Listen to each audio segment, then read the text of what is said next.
You know, me and Akademiks, we talk often. We have talked often for years. I'd offer my advice, on certain situations. I would have told you not to do it. Really? I'm going to tell you why I would have told you not to do it. Hold on. By the way, also, a lot of people would hit me and they were like, yo, man, I thought you said Charlamagne was your man. He hating on you. Like, I got a lot of people hit me like that. And I was like, yo, and I even did. They said that because in the last episode, we said that Joe Budden. It wasn't hate. I said that Everyday Struggle is going to last 6 months. I said 2. And the reason, and it has nothing to do with you and everything to do with self-destructive Joe Budden. Yeah. Like, that's just it. Joe Budden is the guy who, when things get good, he fucking puts gas all over the place, lights a cigarette, and blows the joint. Now, we said that with the context of this is great content. I hope that we're proved wrong. At least I did. I really enjoy watching the clips, and then I watched an actual whole fucking episode, and I enjoyed it, and we'll get into why I enjoyed the dynamic later, but I want you to say your point about the thing. Oh, no, I was just saying that, I would have told you not to do it, and I'm going to tell you why. I feel like Complex kind of co-opted you and your audience. Like, you're probably competition to them. Because I look at your numbers on your YouTube pages. I didn't even realize you had like 4 pages the other day.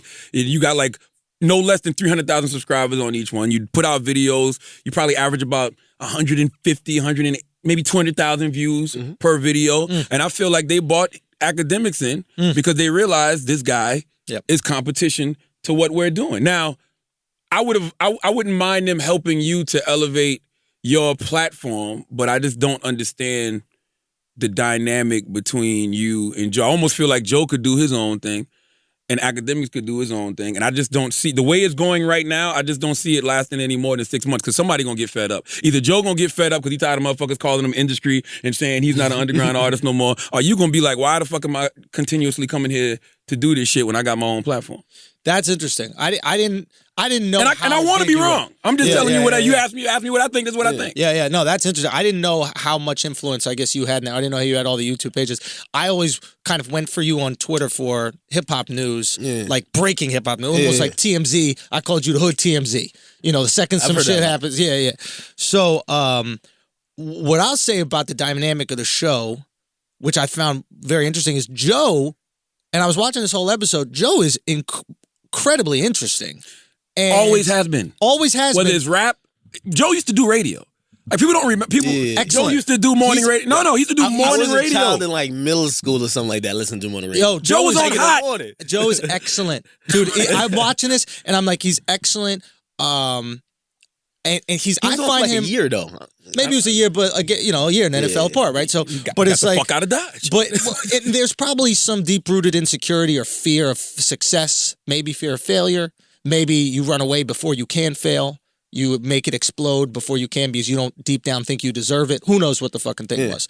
But I'm watching. I'm like, this guy is a very good rapper in terms of bars. No one can take away his bars, but his skill at being interesting, I think, is greater than his skill at rap. I'm very intrigued by what's going on. Very amazing rapper.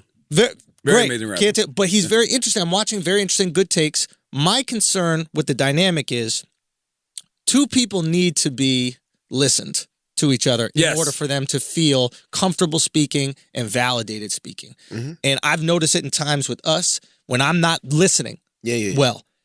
It creates a kind of like a disruption between us, and maybe when Charlamagne isn't listening, a disruption. When we're fucking killing it, it's when both of us are cued in. What do you have to say? Oh, that's a good at boom, boom, boom.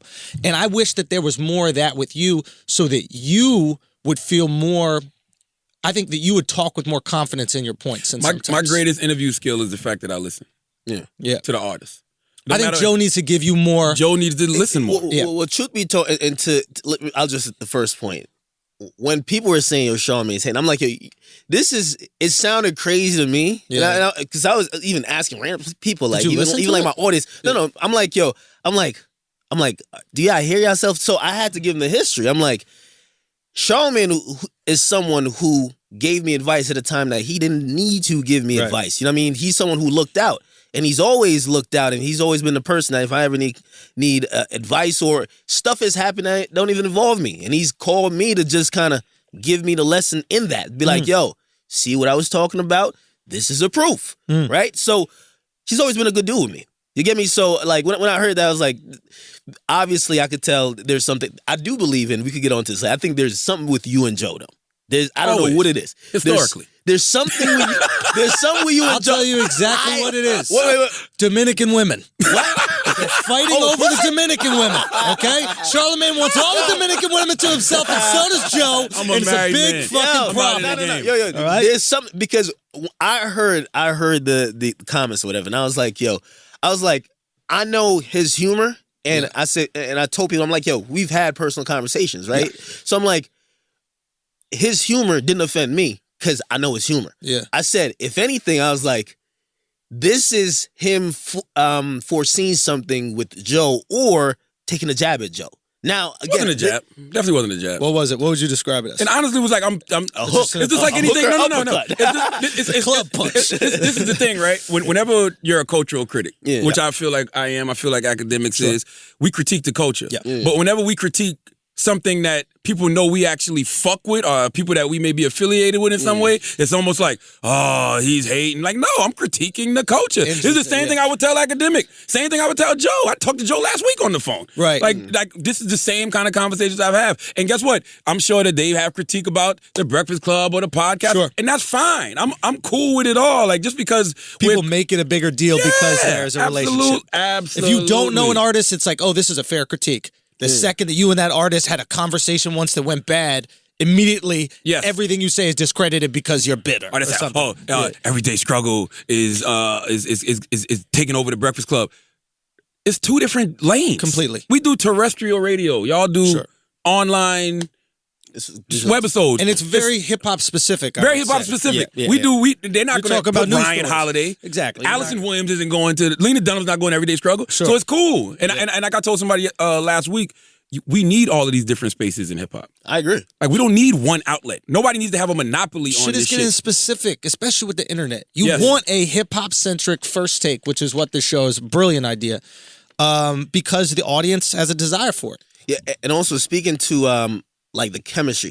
I agree with you. In the beginning, like the first week or two, like I didn't feel like we were almost listening and responding. And my whole thing coming from, again, I've never really done never had to huge listen. production. Well, not even that, but I've never done like this huge production type like show or whatever.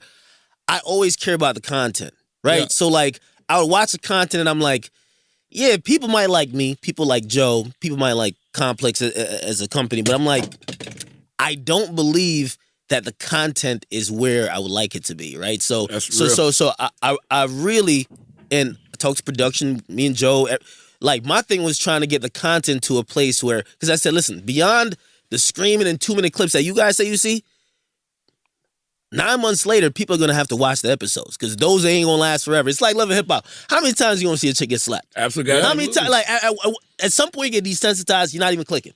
So you got to get people invested in. That's how I've done it. Like, I built my platform over 5 years. So I'm like, we got to get the conversation right. And we have to get it to a place where we listen and respond to each other. And that when people watch the actual show, they're like, yo, you know what? This is a great discussion, great debate.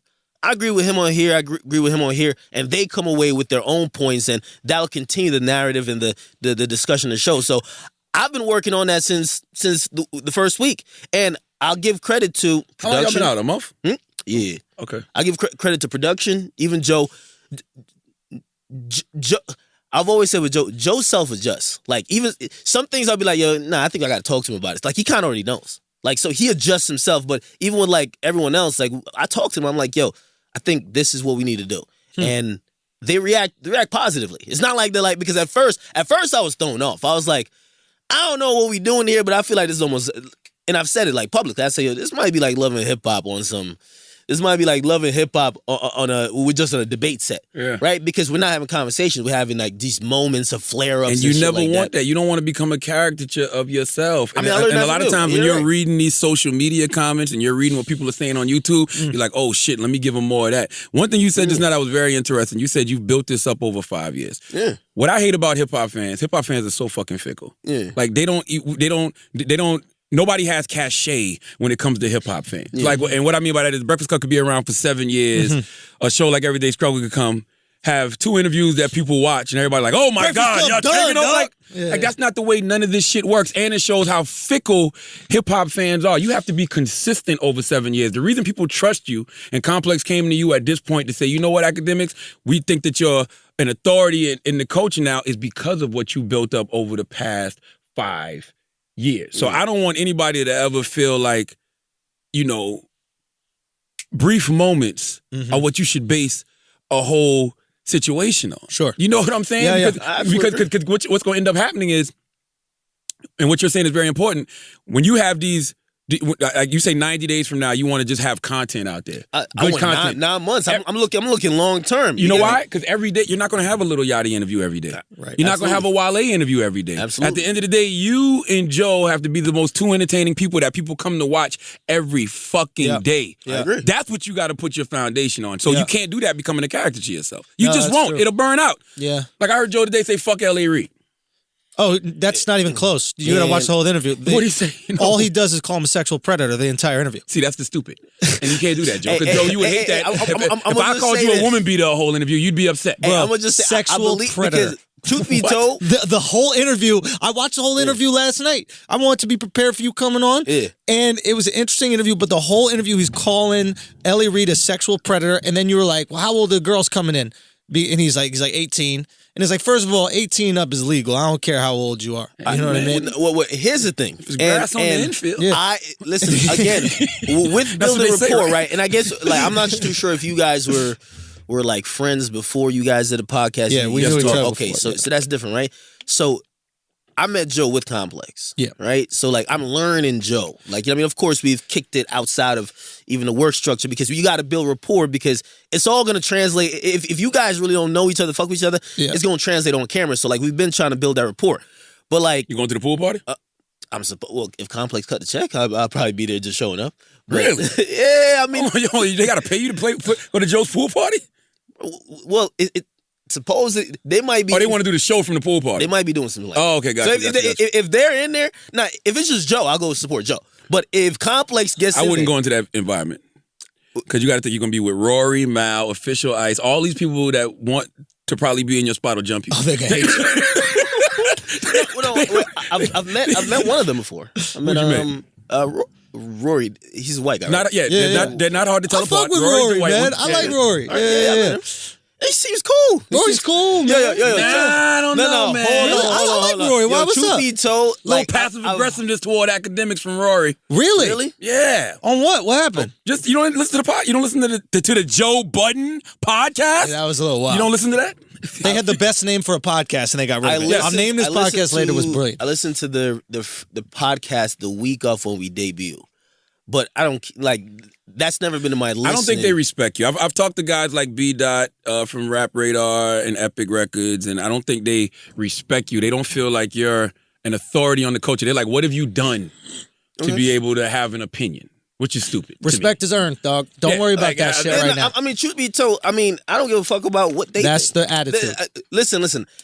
If they built up the audience, and if the audience had respected their opinion like they respected mine, they would be in the same position. So, Ooh, you hear that, Rory? No, I ain't taking no shots. I ain't taking no shots. I ain't taking no shots. But when I take shots, man. That's the other thing. You gotta sit down in your shit. No. You gotta watch how Trump does it. Are you the real Dundada? Yo, the baddest Jamaican on the internet? Real talk. Now, when I look at, are you a coke? Come on, you be like Joe Budden now. When I look like, are y'all trying to Joe me in his face? Hey yo, no, but on some real, like when I look at just the media landscape, I've never competed with any radio personality or media internet personality. I've just done my own thing. So like now I got my own platform.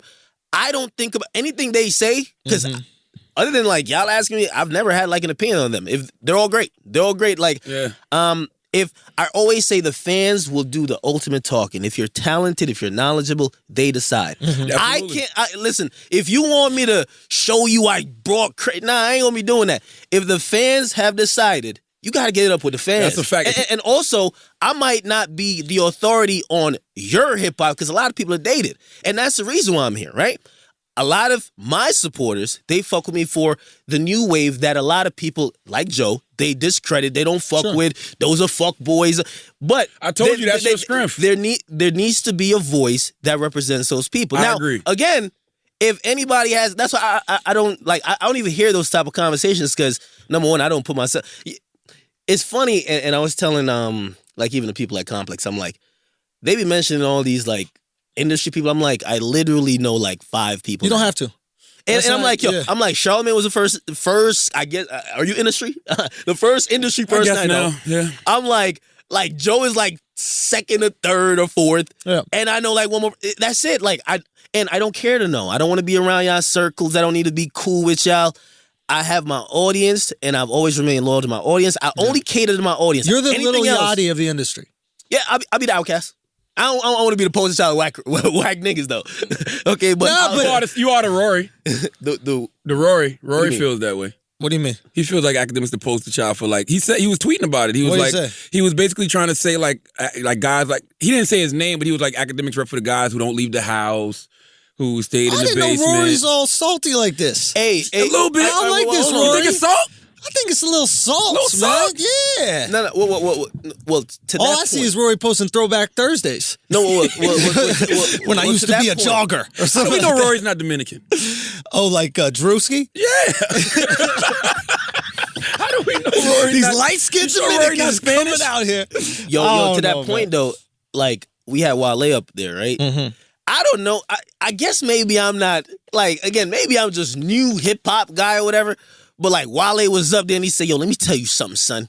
And back in high school, I was the guy who was the running back. I got all the bitches. I did this, and the whole time he was telling me, he was like, "Yo, you was a loser." And I was like, that's not no diss no more. Like that's the new people who are popping. None of them were cool. Being the You nerd is can't cool. tell Like, me Uzi yeah, was I'm the with cool. you. Was I'm with Uzi the cool nigga in college? Was Yachty? Yachty said he lost his virginity last year. Salute to my nigga Yachty. That's my guy. Yeah. But yo, again, you don't have to be like the best thing I love about where hip hop is going. Yeah. And that's why I like to stay my lane. Yeah. Is that you don't have to pretend to be anything A you're street not. nigga, Yeah, like a yo, D-boy. I'm none of that. High school should not be the coolest part of your life.